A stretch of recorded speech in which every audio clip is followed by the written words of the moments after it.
जब से मैंने ज्वाइन किया था उसके 3 महीने बाद आप लोगों के साथ दोबारा बातचीत हो रही है।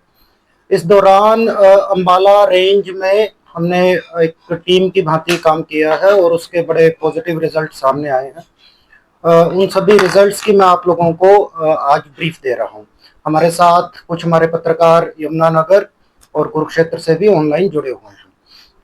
हमारा पहला टारगेट अम्बाला रेंज के तीनों जिलों में जो आपराधिक घटनाएं हो रही थी उनके ऊपर प्रहार करने का था। उसमें हमें काफ़ी हद तक सफलता मिली है।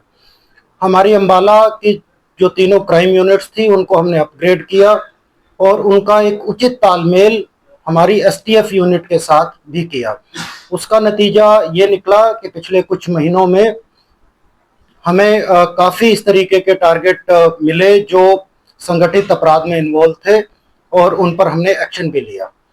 पिछले 3 महीने में जहां तक डाटा की बात है, हमने 75 ऐसे अपराधियों को गिरफ्तार किया है जो हीनियस क्राइम में इन्वॉल्व थे और गैंगस्टर्स एक्टिविटी में इन्वॉल्व थे। इनमें से कुछ एक काफी कुख्यात अपराधी भी थे, उनका पुलिस के साथ एनकाउंटर भी हुआ और 14 ऐसे अपराधी थे जिन्हें इस एनकाउंटर में गंभीर रूप से चोटें आई है, जो नॉर्मली गोली उनके जो लगी है उनसे उनके आई है, क्योंकि जब इनको पकड़ रहे थे तो इन्होंने पुलिस पार्टी पर फायर किया।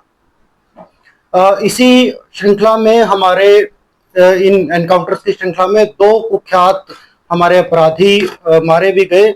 एक उनमें से रोमिल वोरा था जो करीब 8 आपराधिक घटनाओं में इन्वॉल्व था और दूसरा भीम कुमार था जो करीब 10 आपराधिक घटनाओं में इन्वॉल्व था।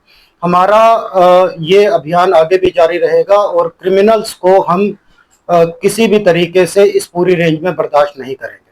आप लोगों के माध्यम से मेरा ये भी अनुरोध है कि इस मैसेज को आप ज़्यादा से ज़्यादा तरीके से फैलाएं, क्योंकि विदेश में बैठे हुए कुछ क्रिमिनल्स यहाँ पर हमारे कुछ युवाओं को भ्रमित करते हैं और जब ये युवा अपराध की दुनिया में आ जाते हैं तब जैसा कि आपने देखा कि सबका अंत बुरा ही होता है और उसके बाद ये विदेश में बैठे हुए क्रिमिनल्स इनको पूरी तरह से सपोर्ट करना छोड़ देते हैं और ये किसी भी काबिल नहीं रहते।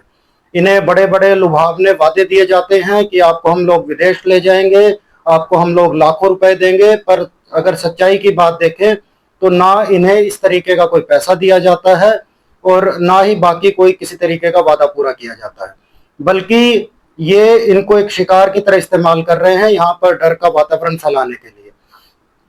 जैसा कि मैंने पहले भी कहा कि इस डर के वातावरण को हम बिल्कुल भी बर्दाश्त नहीं करेंगे और मेरी अपील युवाओं से ये है कि अपराधियों के चंगुल से दूर रहें। ये आपको बहका रहे हैं और आपको इस्तेमाल कर रहे हैं। इसके साथ साथ अपराध पर नियंत्रण करने के लिए हमने हमारा टेक्निकल सर्विलांस है उसको अपग्रेड किया है। तीनों जिलों में मिलाकर 690 नए सीसीटीवी कैमरे लगाए गए हैं। इसके अतिरिक्त 230 सीसीटीवी कैमरे अभी यमुनानगर जिले में और लग रहे हैं। इनका रिजल्ट ये निकला है कि जो भी आपराधिक घटना अब हो रही है उसको हम बहुत जल्दी ट्रेस भी कर रहे हैं और कुछ एक आपराधिक घटनाएं इन कैमरेज के लगने की वजह से उनका बचाव भी हो रहा है। अगर आप देखें तो पिछली जो घटनाएं हैं उनमें 10 से 15 दिन के अंदर इन सभी टेक्निकल सर्विलेंस की वजह से हमने उन केसेस को ट्रेस किया है और अपराधियों को गिरफ्तार किया है। अमूमतः जो छोटे अपराध हैं ये देखा गया है कि ये बड़े अपराधों को जन्म देते हैं और सभी अपराधियों का अगर आप देखें तो पहले वो किसी छोटे अपराध में लगा था, उसके बाद वहां से उसने अपने आप को बड़े अपराध में अपग्रेड किया है। तो इस तरीके के जो संगठित छोटे अपराधों के अड्डे चल रहे थे उन पर एक तरीके से प्रहार किया है और पिछले कुछ दिनों में अगर मैं सिर्फ डाटा की बात करूं तो हमने स्पेशल टीमें तीनों जिलों में बनाई थी। जुए सट्टे के इस तरीके के जो अड्डे चल रहे थे उनमें 90 व्यक्तियों को हमने गिरफ्तार किया। उन पर जो ऑर्गेनाइज्ड क्राइम है उनकी धाराएं भी लगाई गई है ताकि उनको जल्दी से बेल ना मिले।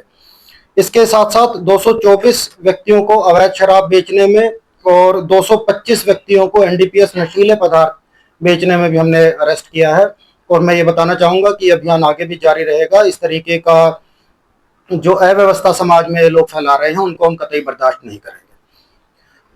सड़कों पर न केवल अपराधी बल्कि बाकी भी लोग जो एक अव्यवस्था फैलाते हैं उनके खिलाफ भी एक ड्राइव हमने चलाई और इस तरीके के व्यक्ति जो विदाउट नंबर प्लेट की मोटरसाइकिल चलाते हैं, काले शीशे की गाड़ियां चलाते हैं या अपनी मोटरसाइकिल से आवाजें निकालते हुए जाते हैं, इन पर काफी सख्ती पिछले 1 या 2 महीने में हमने दिखाई है। उसका रिजल्ट ये निकला है कि 9,400 चालान हमने ऐसे व्हीकल्स के किए हैं जो विदाउट नंबर प्लेट थे, तीनों जिलों के मिलाकर। 15,000 चालान करीब ऐसे व्हीकल्स के किए हैं जिनके नंबर प्लेट पैटर्न की नहीं थी, नंबर प्लेट की जगह जो दूसरी चीजें उन्होंने लिखवा रखी थी या गलत तरीके से उनको लिखवा रखा था। करीब 4,500 व्हीकल्स टू व्हीलर्स पर ट्रिपल राइडिंग के उनके चालान किए हैं। 675 व्हीकल जो शराब पीकर गाड़ी चला रहे थे, ड्रंकन ड्राइविंग के, उनके किए हैं। 540 व्हीकल्स जो गाड़ियों पर ब्लैक फिल्म लगाकर चल रहे थे, उनके चालान किए हैं। 380 ऐसे व्हीकल्स जो अपने व्हीकल पे लाल या नीले रंग की ये बत्तियां लगा रहे हैं व्हीकल के अंदर या बाहर, उनके चालान किए हैं। और 455 के करीब जो बुलेट मोटरसाइकिल पर पटाखे बजाते हुए चलते हैं, उनके हमने चालान किए हैं। ये इस तरीके से सिर्फ ये जो अव्यवस्था फैलाने वाले चालान है उनकी मैं बात कर रहा हूँ। ये करीब करीब 30,900 के करीब इस तरीके के व्यक्तियों के खिलाफ हमने कार्रवाई की है। अवैध हथियार एक बहुत बड़ी समस्या है, उस पर भी हमने प्रहार किया है और 78 व्यक्तियों को पिछले 3 महीने में अवैध हथियार रखने के जुर्म में हमने गिरफ्तार किया। नशा एक ऐसी चीज है जो एक सामाजिक बुराई है और इसके खिलाफ भी हमने स्पेशल टीम, जैसे कहा था,